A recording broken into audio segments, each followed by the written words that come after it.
So I got an interesting comment that I wanted to go into on several fronts. This comment was on the video I did on how the Biden administration is following FDR's path in deepening the Great Depression that we're currently in. And 2 points were brought up. The first point was, it was made clear to me that because of my age, I should no longer have any say in how things are done, and my time has passed. The second thing is, a commenter said that the younger generation was going to take care and save everything, and that they're going to implement alternative energy, and that solar was the way to go, and fossil fuel is a thing of the past. So I want to talk about these issues on two fronts. Number one, the age discrimination that was obvious in this, I've seen quite a bit in some of the younger generation. They've been taught through public school and some of the liberal ideology that the generation they're in will not make the same mistakes of previous generations in implementing socialism, government, their energy plan, and their environmental plan. And I can tell you from experience and looking at multiple generations and having cleaned up a lot of the messes on the energy front and environmental front and industrial fronts, that every generation is going to make mistakes. And the amount of arrogance that a generation of people or individuals would think that they're going to not make mistakes and they don't need any of the input from other people is insanity.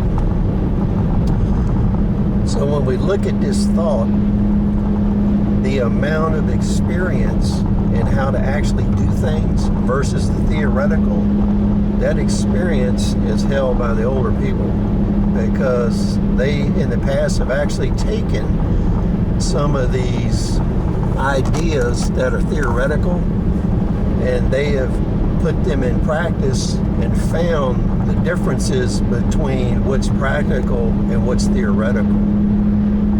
And usually it takes 15 or 20 years of actual experience for people to figure out what is doable and what is not.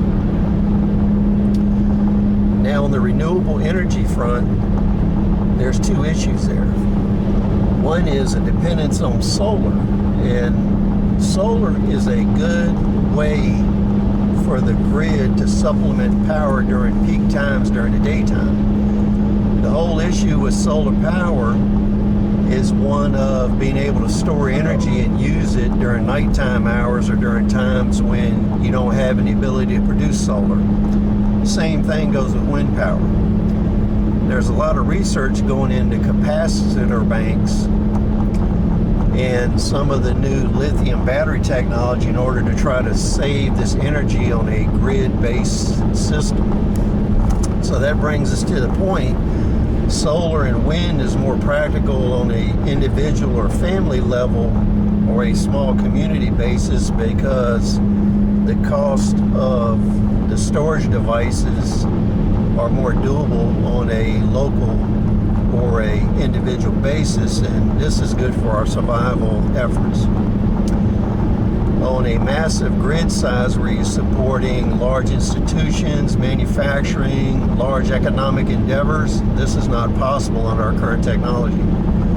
So the wholesale abandonment of fossil fuels is not going to work, because there has to be a transition to a viable technology even after that technology has come out.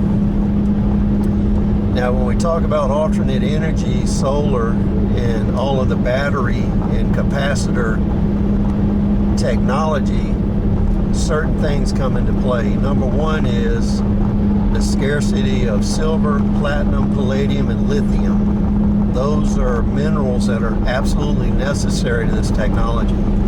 So when you look at this and the amount of this material in the crust, it's not likely that the world could be powered by that technology, because there's just not enough mineable minerals to do that. Now, The second part of that nobody talks about is rare earth elements.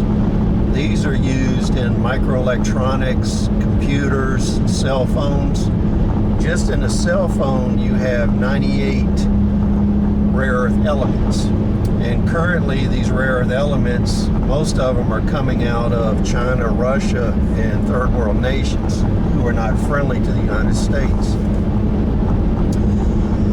So these are even rarer than the platinum, palladium, silver, and lithium. So it always brings into question at what point and at what expense do these renewable energy sources become viable in the face of resources that exist in very small quantities.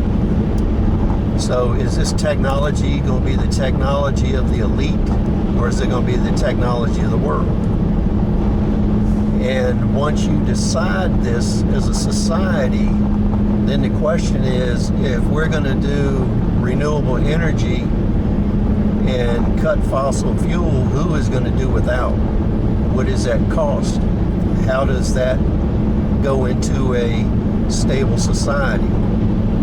Do you really think the majority of the world will allow a few elites to use renewables while they use nothing? These are all questions that have to be answered. And people need to think deeply about these things, because, you know, the implication was that people my age wouldn't be here when the solution is implemented, which is not the case, because the technology has to be brought online and perfected prior to its actual deployment. And the period of deployment, that's going to take years. So you have to use fossil to bridge that gap. So all that takes into account electricity and powering the grid and all that infrastructure, but it does not take into account transportation-based energy. Because right now, everybody talks about, you know, I saw a really stupid video where somebody said my electric car was real viable in Texas because I couldn't get no gas. Well, if you can't recharge the car and you can only go 70 miles, it becomes non-practical, doesn't it? So when you think about electric vehicles, rapid charging stations have to be built throughout the country. And contrary to the lie, these are not zero-emission vehicles, because wherever the power is being generated, pollution is being generated. So you're just moving the pollution somewhere else. So these are the kind of things we need to think about as we move forward. And one thing I'd like to point out is any power grid or society that is in transition for energy production and consumption is a very vulnerable society to interruptions, which would put it in a survival situation. So please comment, rate, subscribe. We'll see you on the next video.